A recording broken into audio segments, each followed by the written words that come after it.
YouTube B Smokehouse, and today we got a special one for you. These are some lamb shoulder chops. Generally, I like the smaller lamb T-bones that I'm able to find. However, the price of lamb is shot up. Let me show you guys how I'm gonna make these. I would have preferred to get these still in the shoulder section, which is to say, I love cooking lamb shoulders. It's not much different than cooking a pork butt, right?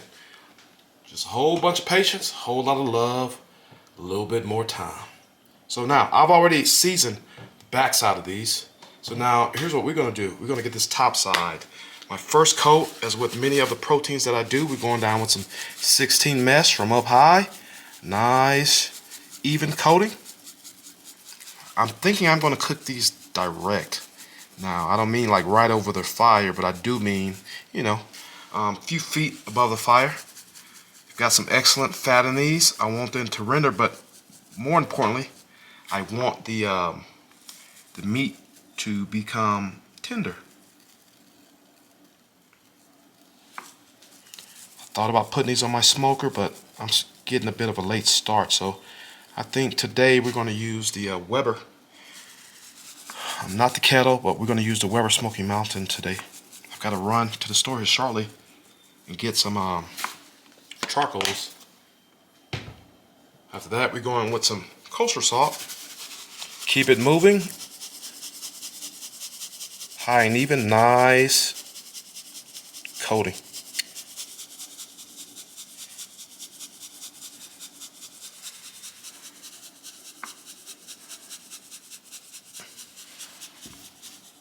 One of the things about this lamb, so this is American raised lamb. Got this from my local neighborhood Walmart. One thing about this lamb is that, you know, I'm leaving the fat on simply because of the way I'm cooking them. We're going direct. However, those people who have had lamb and say they don't like it, it's generally because of the gamey taste the lamb gives off. There are several different ways we can kind of get rid of that gaminess. One of the ways that stands out in my head is we let this lamb sit in a brine. We didn't do that. I don't think it's necessary because of the way these are getting cooked, but you can get a salt solution brine going. Let it sit in there. You'll actually come back after a few hours or so, and you'll see that water is clouded. And furthermore, you'll see that that water is bloodied. It's going to pull out all those impurities. All right, so one of the reasons I didn't do that with this is also because I see some of that bone marrow. Now, not the biggest fan of lamb's bone marrow. However, it's getting touched with the season, as is a lot of this other protein that's here on my counter. So because we're going to be going over charcoals, not really worried. Those charcoals can also help us cover up some of this gaminess. So we're getting, this whole process right now is known as dry brining, basis of which is salt, right? It's not a wet brine because we're not submerging this into a wet salinity solution. This is going to sit here for the next 15-20 minutes. I am looking for these to become quite moist. That's how I know that salt is activated.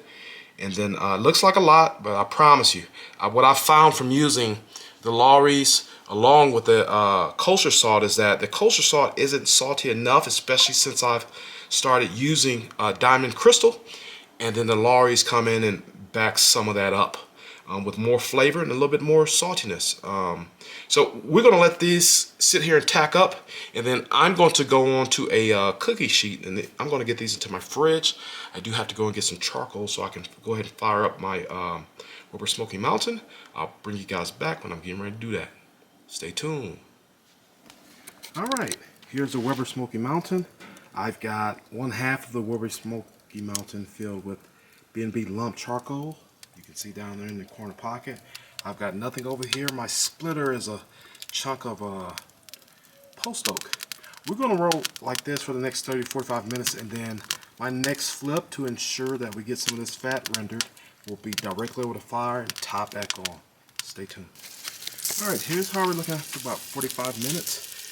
These chops have been flipped directly over the fire for about 15-20 minutes a piece. And then so I'm going to go ahead and mopping with the sauce I made from my favorite barbecue sauce.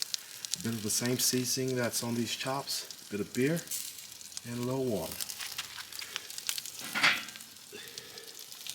We've been steady holding around 250 degrees. However, it is taking account that my probe is directly over these flames, so I want to get these glazed down. I do have some of my kids eating these, so I want to make sure that these aren't too gamey. The acidity in the sauce by way of apple cider vinegar is going to make sure it happens, and we might get a little bit more crust and caramelization. I'm going to go ahead and get these glazed up, and I'll bring you guys back. Alright, here are our finished products. I just pulled these off of my smoker. I'm going to let these set for about the next 15-20 minutes. They'll still be warm. And then we're going to cut into them so I can set out and eat. Stay tuned. YouTube, here's our finished product. Again, this is a lamb shoulder chop. Alright, I like some of the pullback that we was able to get on this. You see my seasoning is still intact along with that beautiful glaze that I made off camera. Now let's go back and recap what we did.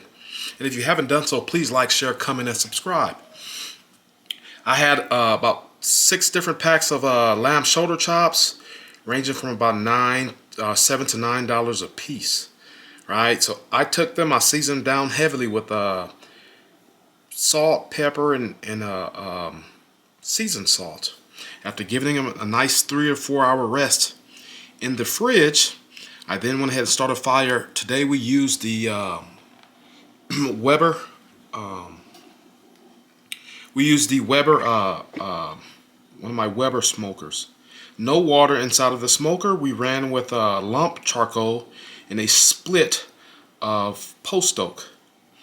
Today we cooked at about in between 250 degrees to 275 degrees. Now, I know these chops are quite tender. They still got some push to them. I temp these just like I did a steak. I use my finger. It is quite common and quite it's quite common throughout the industry, especially when you're dealing with a lamb, that most centers of lamb people want pink still in the center. However, I went a little bit past pink just to ensure that there was still some moisture in this. I did trim off any unnecessary fat globules, so I know that these are still juicy. Let's cut one of these end pieces. Let's cut one of these end pieces and see what we have. Can you see that? Still juicy, still moist, still flavorful.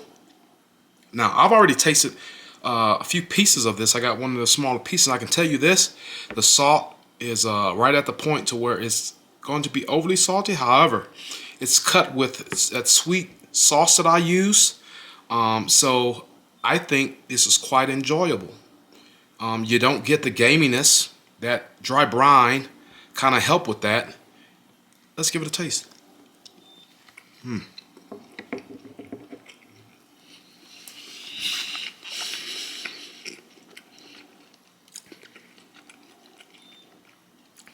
The fat on this pork, I'm sorry, I said pork. The fat on this lamb shoulder steak helps to cut through a bit of that saltiness. I like some of the char is able to get on the fat that comes through when you're chewing it. Because I did trim some of this fat off, it's not overly fatty. The meat is still moist. By all means, some of that seasoning is still adhered to, stuck to this meat. My favorite portion of these is chewing around this bone. I'm going to go ahead and sit down and make me a plate. I've been waiting on this for a while. I've held these steaks in my freezer long enough. I was glad I was able to get out and cook them. If you haven't done so, please like, share, comment, and subscribe. Again, this is my dinner tonight. Stay tuned until the next video.